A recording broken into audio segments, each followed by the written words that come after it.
Saya tidak boleh membalas orang ini, tantangan orang ini, dengan sama-sama menyebarkan berita tentang kasus asusila. Bahkan saya menyebutkan, di tanah Arab pun ada pelanggar-pelanggar syariat, ya. Ada. Tapi yang saya maksud di sini, orang yang mengaku tokoh. Yang saya tantang kepada Anda atau kalian semua yang merasa pahlawan NU, ya, pahlawan Aswaja, yang saya tantang kepada kalian, cari di ponpes-ponpes salafi, ulama-ulama salafi, baik yang di Indonesia ataupun di Arab Saudi, yang melakukan kasus pencabulan terhadap jemaahnya, kepada santri-santrinya, kepada murid-muridnya lah, sodomi kepada murid-muridnya. Hoas. Kebanyakan di oknum-oknum kiai, gus-gus, habib-habib yang ada di ponpes-ponpes kalian, ya. Saya nyebutnya oknum meskipun banyak sekali. 1 tahun itu bahkan tiap bulannya ada berita seperti itu. Ada beritanya. Karena apa? Ya karena hal tersebut. Hoas.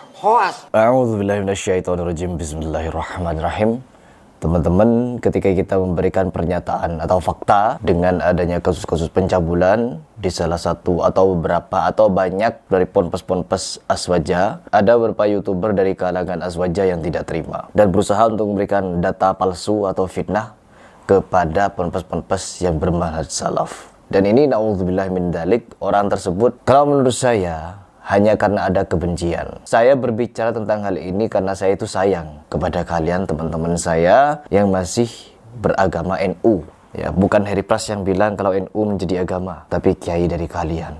Dan itu belum diklarifikasi sampai sekarang. NU sudah jadi agama. KUA, lembaga-lembaga, khotib-khotib Jumat harus dari NU. Kalau bukan NU salah semua. Begitulah fakta berbicara. Merasa diri paling benar, bahkan merasa diri bisa memasukkan siapapun ke dalam surga. Dari kalian semua, dari golongan oknum-oknum habaib, oknum-oknum gus. Oknum habaibnya menjamin muhibbinnya pasti masuk surga dengan jaminan apa?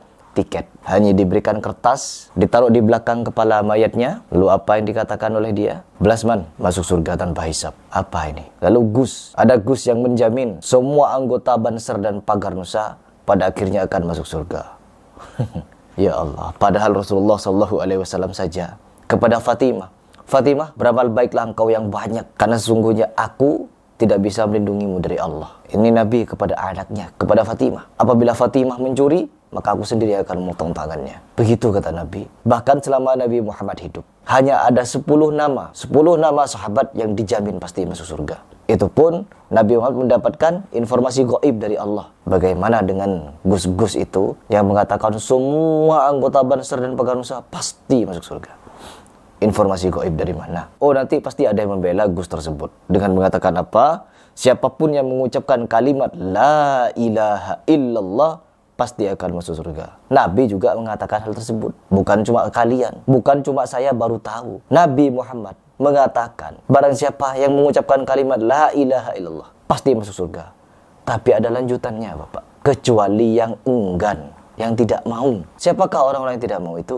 Dia yang durhaka kepada Nabi, dia yang tidak tunduk kepada aturan Nabi, syariat Nabi Muhammad, syariat ya, bukan makrifat hakikat thariqah, bukan, syariat Nabi Muhammad. Enggan dia masuk surga. Terus yang melakukan kesyirikan, enggan dia masuk surga. Kemunafikan, zindik dan lain sebagainya, yang dimana di situ ada juga pembatal-pembatal keislaman. Seorang muslim bukan cuma wajib mengucapkan kalimat la ilaha illallah untuk masuk surga, tapi tunduk dan patuh kepada ajaran Nabi Muhammad SAW. Betapa gampangnya kalian itu menjamin orang masuk surga, sedangkan Nabi Muhammad saja tidak demikian. Ngeri. Seluruh umat Islam akan terpecah menjadi 73 golongan, hanya satu yang bisa lolos. Nabi yang bicara. 73 golongan, hanya satu yang lolos. Bayangkan, dari banyaknya firqah-firqah, semua bahkan Syiah pun mengaku Ahlussunnah wal Jamaah. Bahkan Ahmadiyah pun mengaku Ahlussunnah wal Jamaah. Dan lain sebagainya. LDII, banyak aliran-aliran mengaku dia Ahlussunnah wal Jamaah, si paling sunnah. Tetapi ketika kita lihat mereka melakukan banyak kebid'ahan, takhayulan, khurafat, banyak di antara golongan kalian. Kita bukan merasa paling benar, tetapi kita berusaha untuk menerapkan Al-Quran dan As-Sunnah. Klarifikasi ketika dia salah menyampaikan data, teman-teman. Menyampaikan data tentang apa? Kasus pencabulan di Ponpes Salafi. Pertama salah, kedua salah lagi. Ya, ketiga klarifikasi, salah lagi klarifikasinya. Mengutip pernyataan dari Ustaz Khalid Basalamah. Ada satu TKW diperkosa di Saudi, ribut semuanya. Ini begini orang Arab, begini orang Arab, muncul fanatisme dan rasisme, teman-teman. Saya bukan membela mereka, bukan. Ya. Tapi di Indonesia ada pembantu diperkosa. Banyak. sportif ya. Pak Khalid Basalam ini menjelaskan kepada kita teman-teman, tindak kejahatan asusila itu ada di mana-mana. Nggak cuman di Indonesia, di Arab Saudi juga ada. Yang dimana Ustaz Khalid menyatakan semua manusia bisa melakukan kesalahan dan kekhilafan, entah bermandat salaf, entah yang syiah, entah yang apa yang lain sebagainya, pasti juga bisa melakukan kesalahan dan khilaf. Iya, itu kan saya sebutkan di video saya sebelumnya. Ya, misalkan terlepas ada kesalahan atau khilaf dan lain sebagainya yang terjadi di orang-orang salafi, ya wajar. Karena semua itu manusia. Bisa salah, bisa luput, bisa khilaf. Tetapi, kalau kita sebagai seorang muslim yang melihat secara universal, maka kita bisa menyaksikan di situ. Di mana nih yang paling banyak pelanggarannya? Aliran yang mana yang banyak pelanggarannya di sini? Begitu. Ya, sudah saya sebutkan. Karena memang semua manusia tidak lepas dari luput dan salah. Bahkan Umar bin Khattab pun pernah salah di dalam menyampaikan fatwa mengenai hukum mahar. Ditegur oleh wanita Quraisy. Apa kata Umar? Biarkan dia menasihati saya. Setelah dinasihati, Umar sadar. Kembali lagi ke mimbar Umar dan beristighfar. Itu Umar yang dijamin pasti masuk surga, tapi juga masih melakukan kesalahan. Bagaimana dengan orang sekarang? Terus diklarifikasi, dia juga menyatakan tidak mau membongkar kasus pencabulan yang dilakukan oleh orang-orang salafi. Tapi akhirnya saya harus minta maaf teman-teman. Karena seharusnya saya tidak ikut-ikutan menyebarkan berita itu. Seharusnya kita malah bersedih jika mendengarkan kejadian atau berita seperti itu. Karena berita itu menimpa saudara kita, saudara muslim kita. Saya tidak boleh membalas orang ini, tantangan orang ini dengan sama-sama menyebarkan berita tentang kasus asusila. Bahkan saya menyebutkan di tanah Arab pun ada pelanggar-pelanggar syariat, ya. Ada, tapi yang saya maksud di sini orang yang mengaku tokoh. Yang saya tantang kepada Anda atau kalian semua yang merasa pahlawan NU, ya, pahlawan Aswaja, yang saya tantang kepada kalian, cari di ponpes-ponpes salafi, ulama-ulama salafi, baik yang di Indonesia ataupun di Arab Saudi, yang melakukan kasus pencabulan terhadap jemaahnya, kepada santri-santrinya, kepada murid-muridnya lah, sodomi kepada murid-muridnya. Tidak ada ulama-ulama salafi yang seperti itu sejauh saya melihat berita-beritanya. Tetapi kalau di golongan kalian yang mengaku paling lurus, akidahnya paling benar, Asy'ariyah, Maturidiyah, tidak mengakui Allah itu punya wajah, tidak punya mata, tidak punya tangan, tidak punya kaki. Artinya apa? Allah kalian anggap angin, ada tapi tidak berbentuk.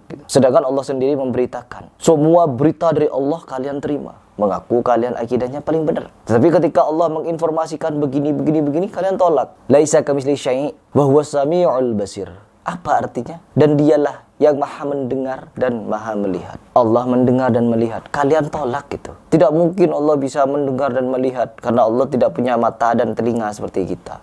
Allahu Akbar. Padahal kalian kepada zat Allah pun tidak tahu, ya. Kepada zat malaikat pun yang kalian tahu dari cahaya, kalian tidak tahu itu. Malaikat punya tangan, punya kaki, punya kepala, punya wajah, punya sayap, tapi berbeda dengan apa yang kita punya. Jin juga memiliki bentuk, tapi apa? Tidak sama dengan kita.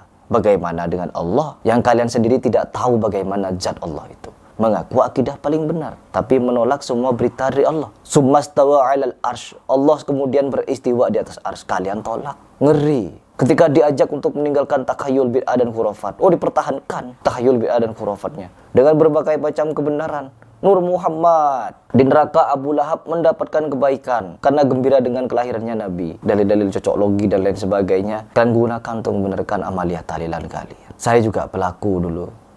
Ya, saya juga pelaku. Dan makanya saya lebih nyaman mengikuti dakwah salafi ini. Karena apa? Karena di situ mengajarkan kita beragama, beribadah dengan cara yang sederhana, simple, tanpa gulu, tanpa berlebih-lebihan, tanpa memuji Nabi secara berlebihan, sampai-sampai mengakui arwah Nabi hadir kemana-mana, dicium tangannya. Ada yang sampai seperti itu. Sontoloyo. Jadi di sini saya bukan ingin menanggapi orang yang memberikan informasi gelap, informasi palsu itu mengenai kasus pencabulan di ponpes-ponpes salafi, karena tidak ada memang. Karena di ponpes salafi jangankan melakukan pencabulan, diajarkan syariat poligami agar apa? Agar tidak ada pencabulan. Kita mau menikahi janda, boleh 4, nikahi 2, 3, 4. Kalau tidak mampu 1 saja, ya. Wajib nikah bagi yang mampu. Mampu poligami. Karena apa? Kebutuhan libido. Dengan syarat apa? Tahu ilmunya, hukum ketatnya, dan bagaimana syariatnya poligami itu. Agar apa? Menghindari seperti ini, kasus pencabulan. Oh enggak, ketika saya berdialog dengan orang-orang Aswaja, teman-teman saya sendiri, mereka mengolok-olok syariat poligami. Ustadz-ustadz salafi yang poligami diolok-olok begini begitu. Sampai mereka mengatakan poligami itu bukan syariat begini. Banyak sekali alasan yang tidak masuk akal untuk menyalahkan orang-orang salafi. Ya Allah. Padahal hal tersebut untuk menghindari hal-hal yang mungkin kebanyakan di oknum-oknum kiai, gus-gus, habib-habib yang ada di ponpes-ponpes kalian. Ya, saya nyebutnya oknum meskipun banyak sekali. 1 tahun itu bahkan tiap bulannya ada berita seperti itu. Ada beritanya. Karena apa? Ya karena hal tersebut. Karena apa? Laki-laki memang tidak akan pernah puas dengan satu perempuan. Makanya diwajibkan untuk tunduk pandangan. Nunduk. Kalau tidak sanggup ya nikahi perempuan-perempuan yang kalian mau, yang kalian sukai, yang cantik, yang muda mungkin, yang lebih tua boleh. Intinya apa? Agar kita menghindari yang haram, menghindari zina. Begitu. Oh enggak.